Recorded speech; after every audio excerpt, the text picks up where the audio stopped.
Warm greetings. My name is Anirudh Ganesh and I'm a graduate student at Dalhousie University under the supervision of Dr. Rita Orji.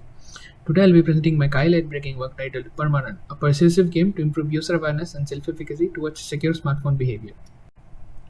Research on cybersecurity has been around for a long time, but the late realization of users being targeted has led to ponder about user awareness and usable security. Seldom work has been done on creating contextual games to raise user awareness around smartphone security. Researchers have shown that awareness among users is low, and most of the users do not follow secure smartphone behavior. We refer to the general etiquettes that can be followed to use a smartphone safely as secure smartphone behavior.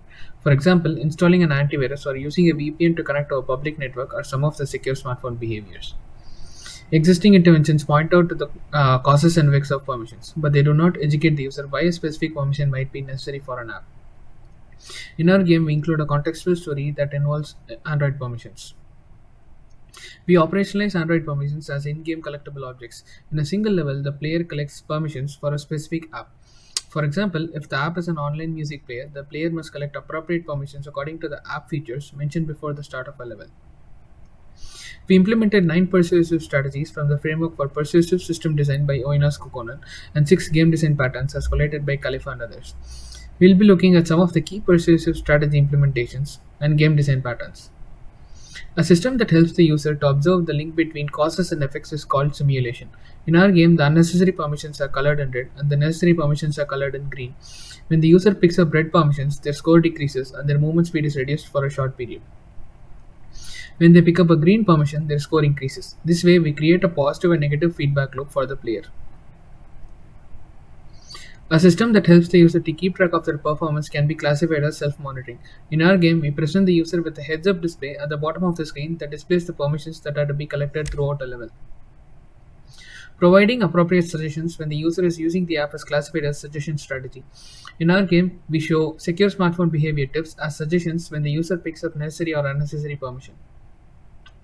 Rewarding the user for performing a specific task is classified as reward strategy. We reward the user with in-game points when they pick up necessary permissions, and we also have hidden areas in-game with rewards such as extra health and extra life that the player can collect.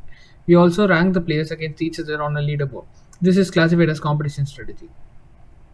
We implemented 6 game design patterns as collated by Khalifa and others. These patterns are to make the game more interesting to play. Foreshadowing is a design technique where the player is teased with in-game objects that cannot be accessed directly. Here in the image, we can see that the character is standing right above an extra life that cannot be reached directly.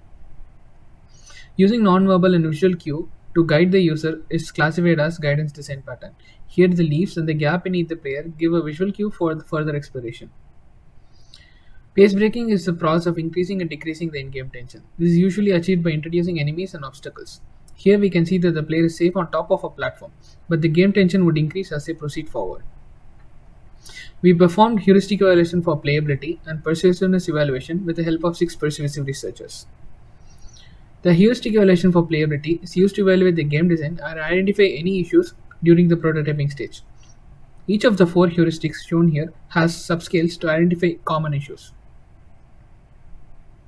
For measuring the persuasiveness, we used a 5-point Likert scale to collect the opinions of evaluators for each implementation of the persuasive strategy. The game mechanics was rated the highest and the game scored the lowest, but it was still above the neutral score of 3. Liking and suggestion strategy scored the highest and praise scored the lowest. This might be because we had only one instance of praise towards the end of the game. Overall, the evaluators found the game to be enjoyable. Some of the evaluators felt nostalgic while playing the game and stated it was similar to Super Mario and Dadish, while some suggested pausing the game while displaying suggestions. Some of them found the game to be a bit challenging, but they reported feeling good after finishing the game. Designing retro games that are relatable to the user reduces their learning curve and attracts a wide variety of audience. Existing research shows that challenging retro games are not only nostalgic but also gives the player a satisfaction of competence. Our design decision to make the game resemble well-known retro games eventually paid off.